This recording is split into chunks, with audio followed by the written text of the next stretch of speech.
The room went cold as the king's words echoed through the hall. "The prophecy is true," he whispered, eyes wide with terror.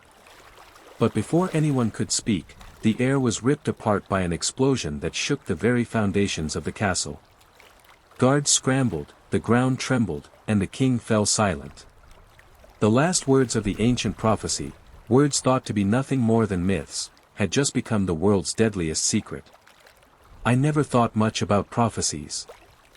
My life had always been one of swords and shields, of duty to the crown and the protection of the kingdom. That all changed the night I overheard a conversation in the royal chambers. I was supposed to be asleep, but the voices kept me awake. My father, a trusted advisor to the king, and the king himself, both men I had known all my life, spoke in hushed tones. "You don't believe it, do you?" my father asked. His voice, usually firm and unwavering, quivered with doubt. "I don't know what to believe anymore," the king replied. "But the signs, they've started. The prophecy, the end is near." My heart skipped a beat. The prophecy, the one that had been passed down through generations, told only in whispers, was real. I couldn't stay quiet any longer. I stepped forward, my boots creaking on the wooden floor. The king's head snapped toward me, his face pale. "You shouldn't have heard that," he said, his voice a warning. But it was too late. I already knew too much. The prophecy wasn't just a warning, it was a curse. One that had been sealed away by our ancestors, and now, it was about to be unleashed. The following days were a blur. The king became more withdrawn, speaking to no one but my father. Guards were stationed at every corner, and whispers filled the halls like a thick fog. The prophecy was spreading, and its implications were worse than I had ever imagined. I could see it in the king's eyes, he was terrified. But there was something else. Something hidden beneath the fear. Guilt. I followed my father to the royal library one evening, hoping to uncover the truth. I found him in the back, his face illuminated by candlelight, poring over an ancient scroll.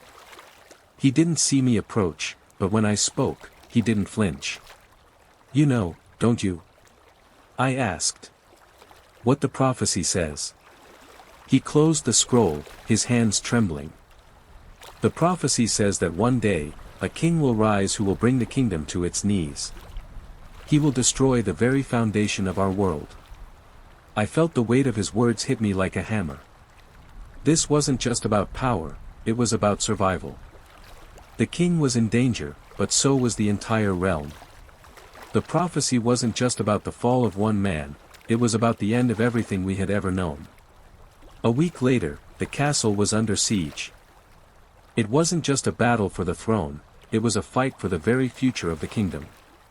The walls shook as explosions rang out, and I knew something had gone horribly wrong. The king had vanished, and in his place, a figure stood. The one who had been foretold. The one who was supposed to destroy everything.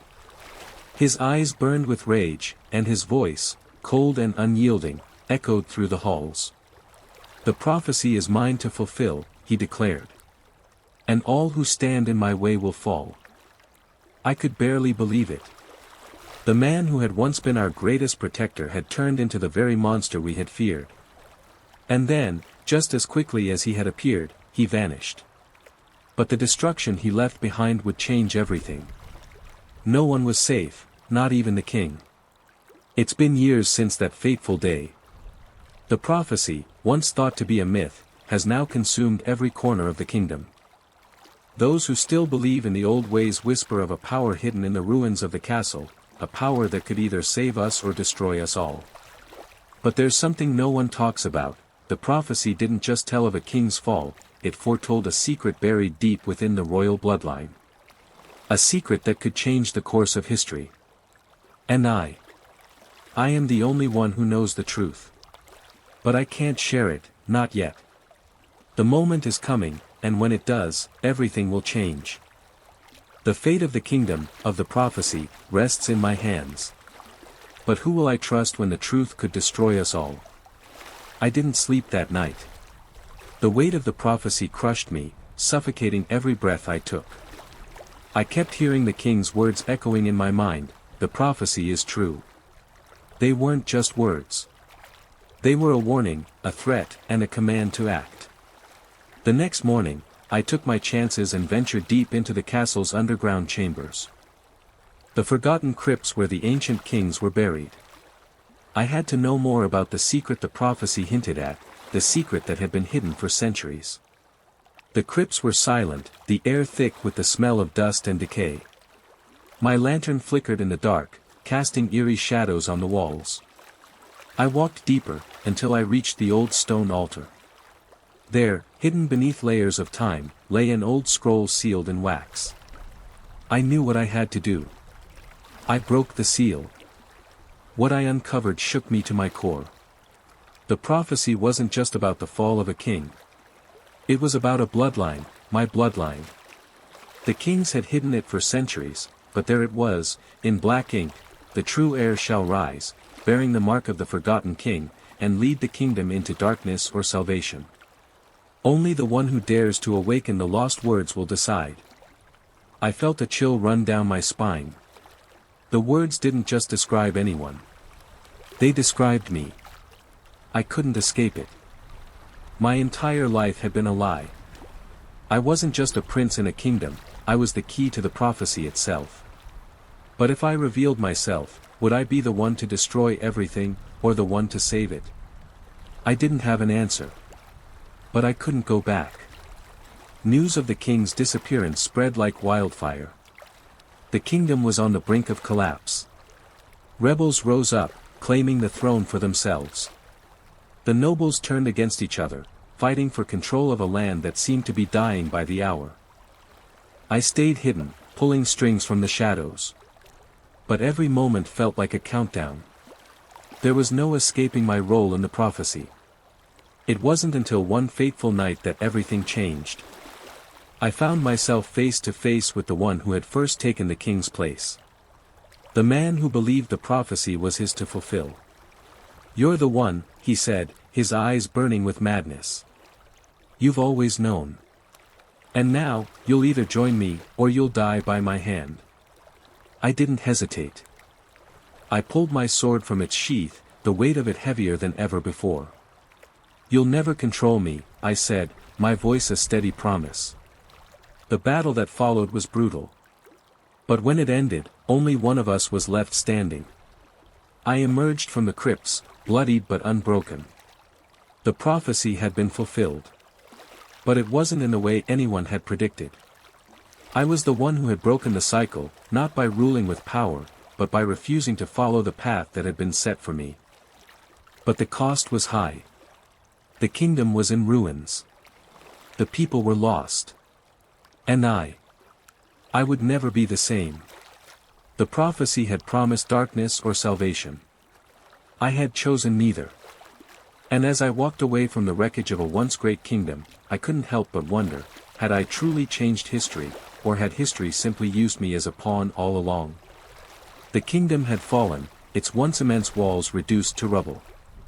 The streets were empty, and the echoes of forgotten rulers faded into the winds. Yet, amidst the destruction, I stood alone. The throne had been reclaimed, but not by a king, by the remnants of a prophecy no one truly understood until it was too late.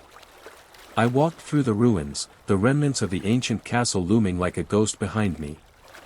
The silence was deafening, broken only by the rustle of leaves as they blew across what was once the heart of a mighty empire.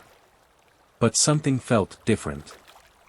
I looked down at my hands, stained with the blood of those who had fallen, including my own flesh and blood. The weight of the crown wasn't gone, despite its absence from my brow. It had been passed down through generations, but it was never meant for me. And yet, here I was, still breathing, still standing. I paused at the old well where my father had once taken me as a child. The words he'd whispered, "A king isn't born, he is made," echoed in my mind. How wrong he had been. I wasn't made for power. I was made for something else entirely. I had thought the prophecy was a curse. But now, I saw it for what it truly was, a test. The kingdom wasn't destroyed by the prophecy, it was reshaped by it. In the absence of kings, people would have to rise. They would have to rebuild. Not in the shadow of a throne, but under the guidance of something far stronger, truth. As I stood there, staring at the empty horizon, I felt the weight lift. No one else could claim what was left. The people who had sought power in the name of kings and queens were gone, leaving only those who sought something more real. The truth, untold for so long, had finally been revealed. The prophecy had not ended with the fall of the kingdom, nor with the rise of another ruler. It ended with the realization that the greatest power in this world is not a crown or a throne, but the quiet strength of the people who choose to rebuild, to rise, and to remember. And just before I turned away, I noticed something in the distance, a flicker of movement. The winds shifted, and there, standing in the shadow of the castle's ruins, was a figure. I couldn't make out their face, but their presence was undeniable. The future was still uncertain. But one thing was clear, the story wasn't over. And neither was the prophecy. It had only just begun. What lies ahead is for those brave enough to see it. The last word of the prophecy is yet to be spoken.